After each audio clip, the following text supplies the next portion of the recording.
We've got some villains. There are some bad guys in Fire Emblem Three Houses, and they're here.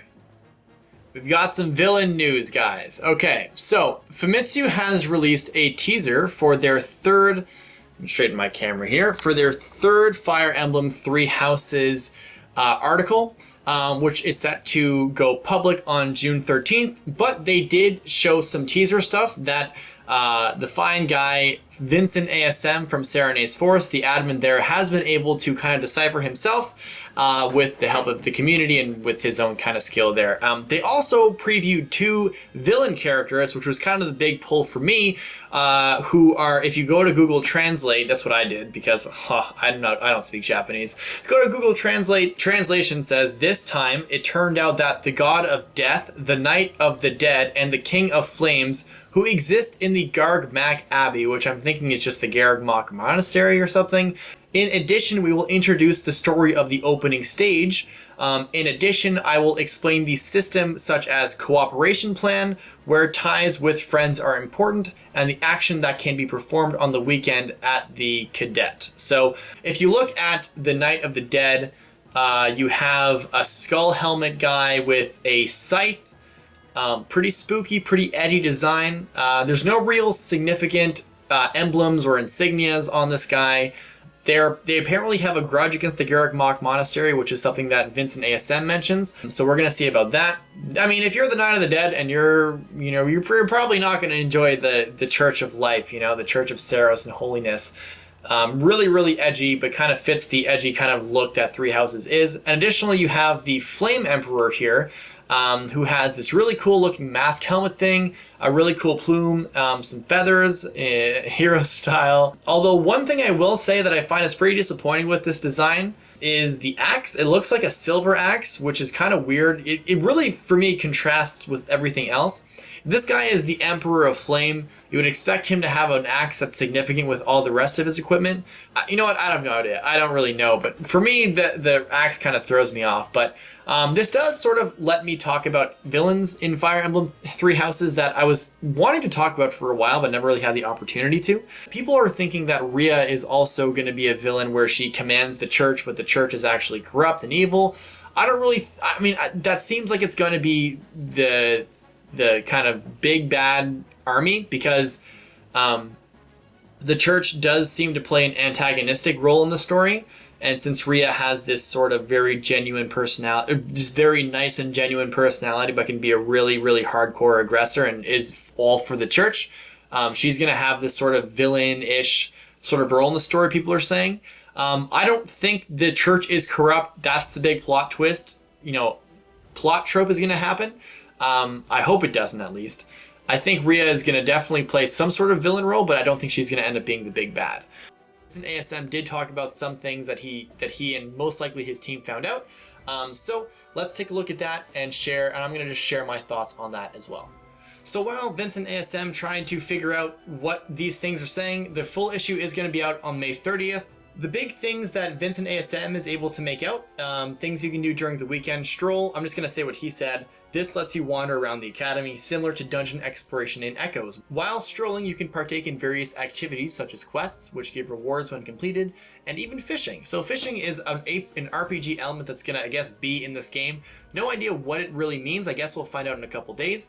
Hanman, the Crest Professor, is here as well, so we're going to be learning about maybe more his role in the story. Outside of the Flame Knight and Grim Knight or Death Guy image, there is a group of screenshots that are really, really small. And while Vincent ASM is like he says in the article, going to wait till for May 30th for the full issue. What he does talk about is the Stroll Mechanic and how the Stroll gauge works.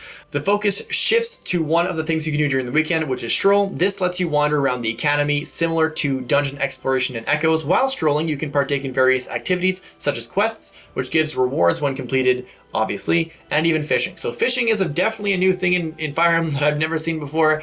In Bernadetta's feature, her character feature, there was a video of Byleth walking towards Bernadetta and engaging with her. I'm imagining that's sort of the stroll mechanic you can do. So when you're strolling, you can wander around the monastery, you can wander around the Author's Academy and kind of engage in side quests. Vincent ASM also talks about the class option.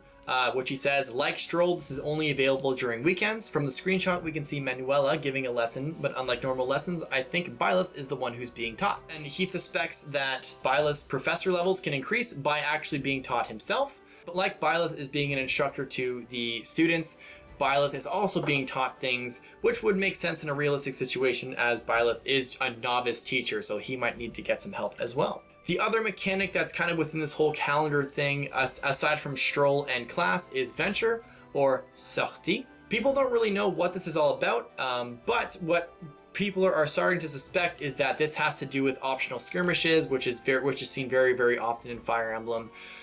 Sacred Stones, Birthright, that kind of thing.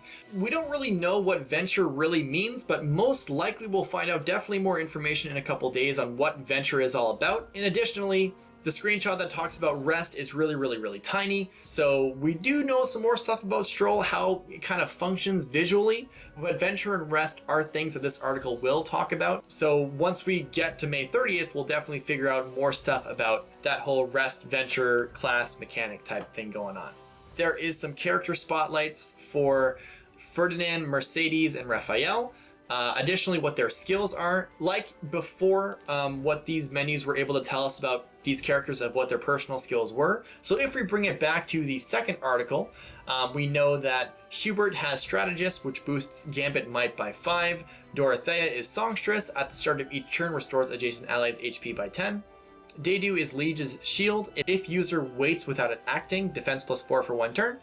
So this article is going to give us some skills for these characters. What I can kind of guess is that, like Vincent ASM says, Mercedes' skill looks like Live to Serve.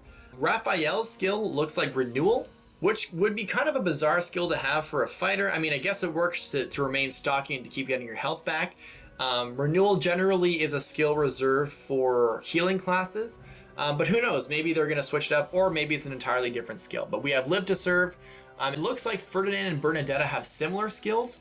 We'll have to see with that. Kind of looks like Wrath to me, but I'm not super sure. And Ash is going to be a character reveal in the near future, probably within the next couple days.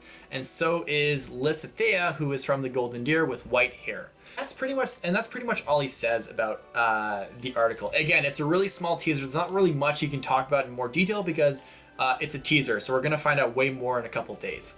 The couple things that really resonate with me are the villain designs. I'm a really big fan of villains with kind of edgy armor and like big edgy armor, that kind of thing, like Zephiel or Ashnard. Not really a huge fan of like magic characters who are villains, like Nurgle's design seemed very plain and boring to me. Leon was a really boring design to me. Not to like poop on Leon fans, because I know there's a lot, but his design didn't really resonate with me.